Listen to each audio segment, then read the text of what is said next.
नमस्ते शार्क्स। नमस्कार। मेरा नाम राहुल बाकरे है।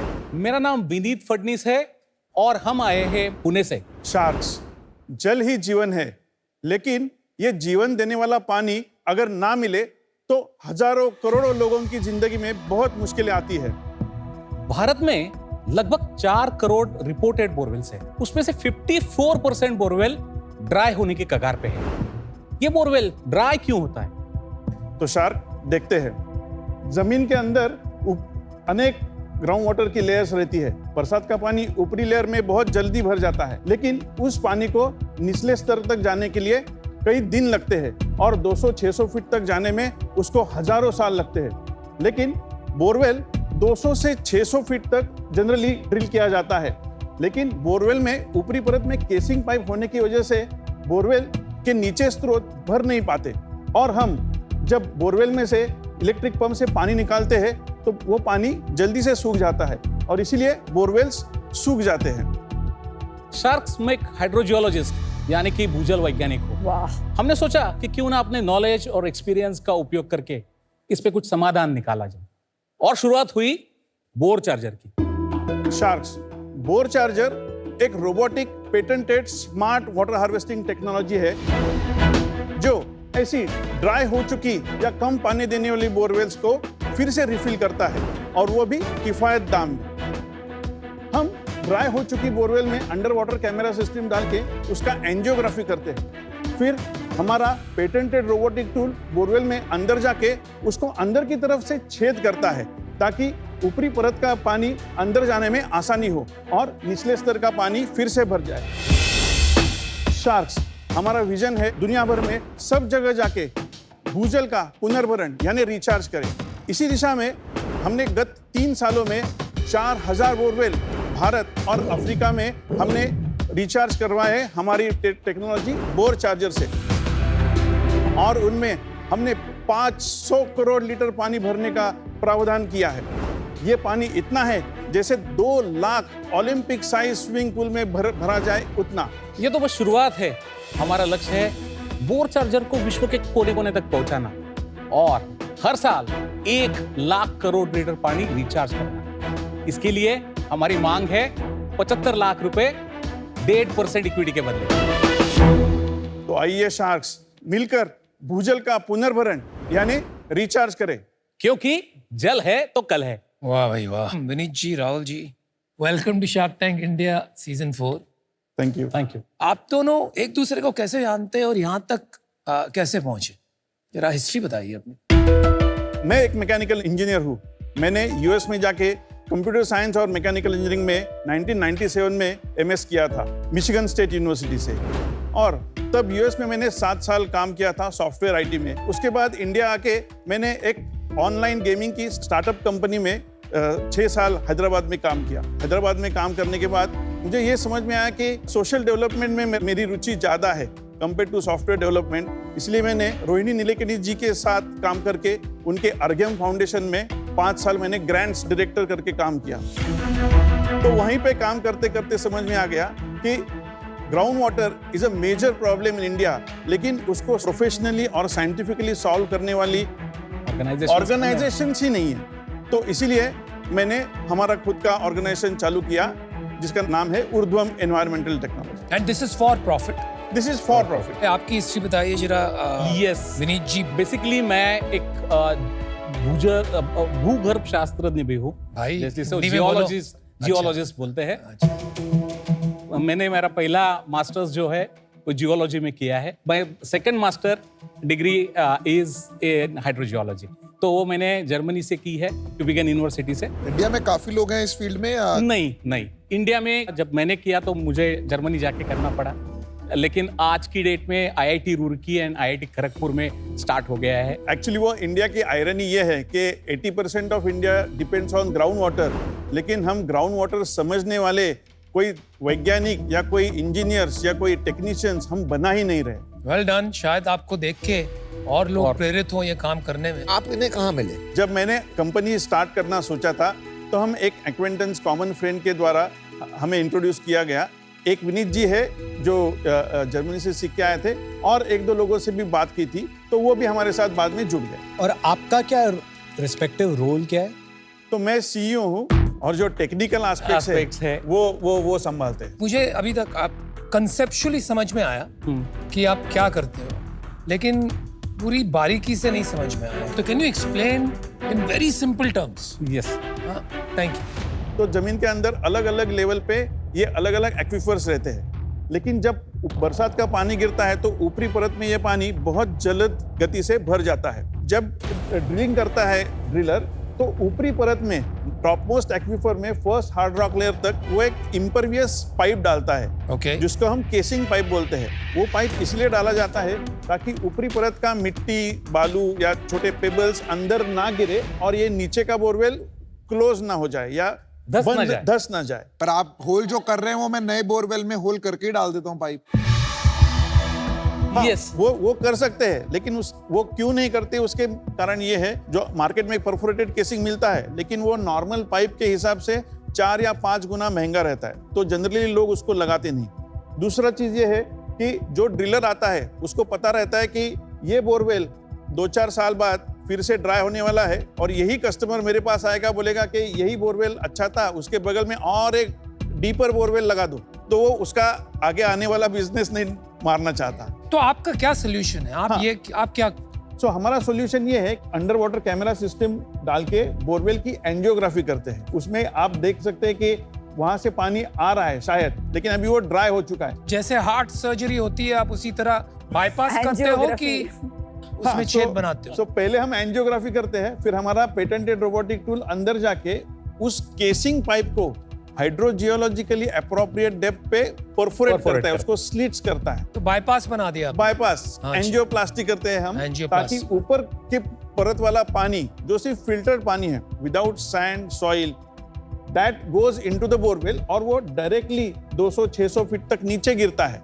तो ये नीचे के जो एक्विफर्स है उसको रेडिले स्पंज की तरह एब्सॉर्ब कर लेते हैं। तो एग्जिस्टिंग बोरवेल जो अभी एक नॉन परफॉर्मिंग एसेट बन चुका है, उसको हम फिर से परफॉर्मिंग एसेट में कन्वर्ट कर लेते हैं। तो वाटर इसी पाइप से नीचे जा रहा है और फिर पंप होके तीनों लेयर से पुल कर रहा है। यस पर इस पे आपको पेटेंट मिल गया है। हाँ, इसका पेटेंट ये है। दुनिया में पहला है। हाँ, दुनिया में ये पहला है, पानी के लिए पहला है। ऐसी सिमिलर टेक्नोलॉजी ऑयल के लिए यूज करते हैं, लेकिन वो बहुत ही एडवांस और बहुत ही महंगी है। तो आपके कस्टमर कौन होते हैं? Anybody and everybody who has a borewell और जिसका पानी कम हो चुका है या वो ड्राई हो आपको चुका है, ढूंढते कैसे? आइदर फेसबुक के माध्यम से या वेबसाइट के माध्यम से, नहीं तो हमारे भी बहुत सारे कैंपेन्स करते हैं। पर आप मशीन बेचते हो या इसको सर्विस की तरह करते हो कि जाओ ठीक करके वापस आ जाओ? अभी तो सर्विस की तरफ तो कोई मशीन नहीं खरीदता आपकी, आप खाली जाते हो सर्विस करते हो हमें और वापस आ जाओ। बहुत सारे लोग मशीन आप बेचते हो क्या पूछते हैं, लेकिन हम मशीन नहीं बेचते। हम रादर इसको अभी स्केलिंग अप के लिए हम उसको फ्रेंचाइजिंग की तरफ लेके जा रहे हैं। Repair of maintenance of borewells का काम है, करेक्ट ना? Correct. और आप इंडिया में अकेले हो जो ये कर रहे हो। यस। और बाकी अगर किसी की बोरवेल खराब होती है वो क्या करता है? अगर वो खराब हो चुकी है तो Give up कर- वो give बंद up कर करके देते हैं। दूसरी बोरवेल डाल देते हैं। कॉस्ट क्या आता है एक बोरवेल बनाने का, नया बोरवेल? कम से कम 70-80 हजार से लेके 18 लाख तक कॉस्ट आता है। क्यों फर्क, कितना फर्क क्यों है? हर एक जगह की वहाँ की लोकल जियोलॉजी कैसी है, पत्थरों के रचनाएं कैसी है और कितना डेप्थ का आप बोरवेल बना रहे हो, उसके ऊपर वो रेट। और आपकी एक सर्विस कराने में कितना लगता है? 25,000 रुपए से 40,000 रुपए पर बोरवेल हम चार्ज करते हैं। हम कब से ये सर्विस प्रोवाइड कर रहे हैं और कितनी देर लगी हमें टेक्नोलॉजी, ये सिस्टम बनाने में? 2017 से हम लोग टेक्नोलॉजी डेवलप कर रहे हैं। हम IIM अहमदाबाद इंक्यूबेटर में हम इंक्यूबेट हुए थे। अभी ये टेक्नोलॉजी इतना मैच्योर हो चुका है कि अभी ये अफ्रीका और ऑस्ट्रेलिया में भी हम उसको इंटरनेशनलाइज करने की सोच रहे हैं। 4000 कितने साल में किया? 4000 वैसे देखा जाए तो लास्ट 2 या 3 सालों में किए हैं। और 4000 में जो आपने बोरवेल ठीक करी, 4000 की 4000 ठीक हो गई? अब तक हमने 90 to 95% सक्सेस रेट देखा है। अब तक कोई एक भी ऐसा कस्टमर आया नहीं है कॉल करके कि अरे हमने 25,000 रुपए 40,000 रुपए इन्वेस्ट किया लेकिन हमें कुछ पानी नहीं मिला। तो आपका लाइफ टाइम रेवेन्यू 12-13 करोड़ रुपए है। Life time revenue would be around 8 crore rupees. ये जो 25 से 40 हजार हम चार्ज करते हैं, हमारा क्या खर्चा होता है? अंदाजन 8 से 10,000 12,000 रुपए तक आ जाता है। 50% मार्जिन है? कितना margin? Gross margin sir anywhere between 60 to 70%। एक डिवाइस कितने की आती है? 7 से लेकर 8 लाख तक आती है। आपने कितनी बनाई हुई है अभी? अब तक हमने ऐसी 9 मशीनें बनाई। और ये कहाँ पर है? अभी हमारे रीजनल ऑफिसेज जो महाराष्ट्र में है, वहाँ पे हमने ये बोरवेल रखी हुई मशीन है और और ये ऑपरेटर्स ट्रक पे अभी- ले जाते हो, हाँ। करके काम वापस ले आते और कितना रेवेन्यू कर लिया पिछले साल? पिछले साल हमने 3.22 करोड़, वाओ। हो। और उसके पहले साल 2.7, 7-8 और उसके भी पहले साल 1.02। इस साल कितना हो जाएगा? इस साल 5 करोड़ से ज्यादा हो जाएगा। सर ये आपने 50 करोड़ की वैल्यूएशन कैसे लगा? 50 करोड़ की आपने वैल्यू रेज किया है क्या कोई कैपिटल? हमने 2017 में CII माने कि IIM अहमदाबाद से हमने कन्वर्टिबल डेट किया था। फिर 3 साल पहले हमने इक्विटी राउंड रेज किया था। कितना रेज किया था? हमने 1 करोड़ रेज किया। At what valuation? We had raise it at 7 crore pre money 21। उसके बाद we are on our own and we are having good cash flows. तो अभी कितने पैसे हैं बैंक में अपने पास? अभी बैंक में हमारे 45 लाख है और receivables of around 30 to 40 lakhs है। क्या है बेटा था? Last year because of the R&D expenditure EBITDA was 8%। इस साल कितना होगा बेटा? 15% से ज्यादा हो जाएगा।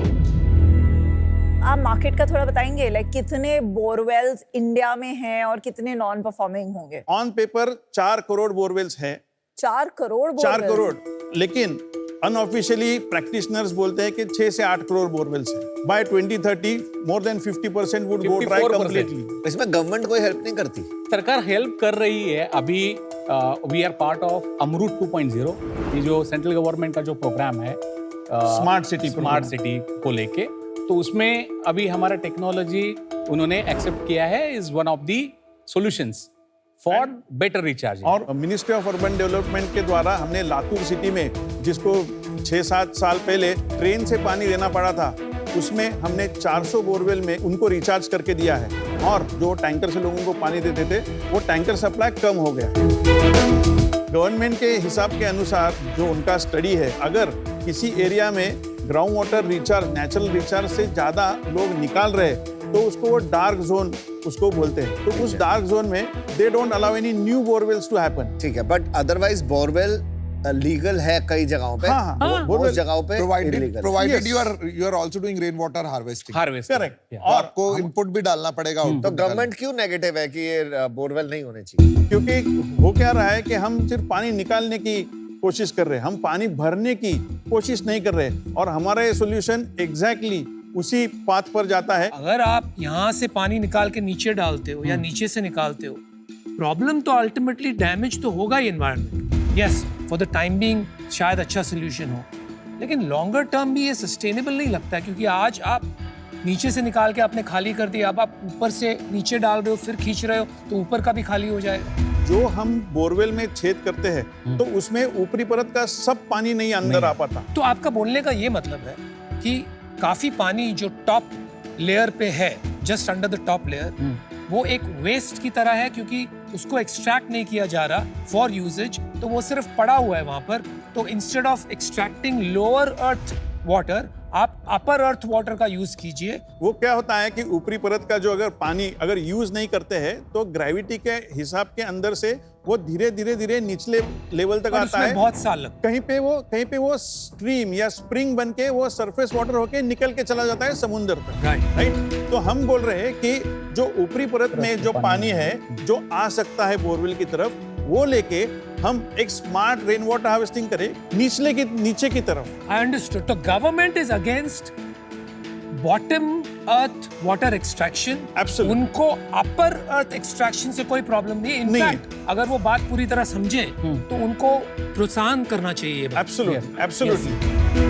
तो आप क्या कर चाहते हो shark sir? So shark company on company operated हमारा मॉडल चल ही रहा है, लेकिन हमें अगर उसको स्केल अप करना है, तो हमें और 2-3 तरीके के ऑप्शंस फ्रेंचाइजिंग में जाना पड़ेगा। तो आप चाहते हैं कि फ्रेंचाइजी आपसे 10 लाख की मशीन खरीद के उससे रेवेन्यू बनाए और फिर आपको इन्वेस्ट ना करना पड़ेगा। आपका फिर रेवेन्यू क्या होगा? जो 10 लाख में आप मशीन 5,000 लोगों को बेचेंगे, वो आपका रेवेन्यू होगा कि आप उनसे कमीशन भी लेंगे? वो होगा, और हर एक इम्प्लीमेंटेशन में जो इम्प्लीमेंटेशन करेंगे, लेट्स से 20,000 में वो इम्प्लीमेंटेशन कर रहे हैं, तो उसमें से 5,000 रुपए हम उस क्वालिटी एश्योरेंस और वो एडवाइजरी का फॉर एवरी बोरवेल हम उसको तो उसके उसे 25% मार्जिन सर्विस में हो गया अपना, और मशीन में कितना मार्जिन होगा? तो मशीन में कम से कम 40% मार्जिन हो गई। अभी तक आपने फ्रेंचाइजी बनाए हैं? हाँ, सो अब तक हमारी टेक्नोलॉजी रेडी हो रही है। हैं?